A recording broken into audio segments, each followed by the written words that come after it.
అందరికీ నమస్కారం. నేను MSK Prasad, former Indian cricketer, అట్లానే ఫార్మర్ బీసీసీఐ చీఫ్ సెలెక్టర్.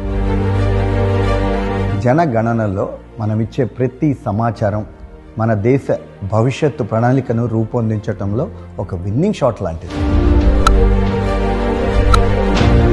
మన ఆంధ్రప్రదేశ్లో ఏప్రిల్ 16 నుంచి ఏప్రిల్ 30వ తారీఖు వరకు జరిగే స్వీయ గణన అంటే సెల్ఫ్ ఎన్యూమరేషన్ ప్రక్రియలో భాగస్వామ్యులు కండి. మీరు ఎక్కడున్నా కూడా మీ వివరాలను ఇక్కడ కనిపిస్తున్న వెబ్సైట్లో మీరే నమోదు చేసుకోవచ్చు. ఒకవేళ ఏ కారణం వల్లైనా మీరు ఆన్లైన్లో రిజిస్టర్ చేసుకోలేకపోతే మే 1 నుంచి మే 30వ తారీఖు వరకు మీ ఇంటికే మా ఎన్యూమరేటర్లు వస్తారు. మరి వచ్చిన వారికి మీరు సరైన సమాచారాన్ని ఇచ్చి సహకరించండి. నా వివరాలను స్వీయ గణనలో అంటే సెల్ఫ్ ఎన్యూమరేషన్ ప్రక్రియలో గర్వంగా నమోదు చేసుకున్నాను. మరి మీరు సిద్ధమేనా? జనాభా గణన సంబంధిత సమాచారం కోసం టోల్ ఫ్రీ నంబర్ 1855కు సంప్రదించగలరు. మన జనగణన, మన వికాసం.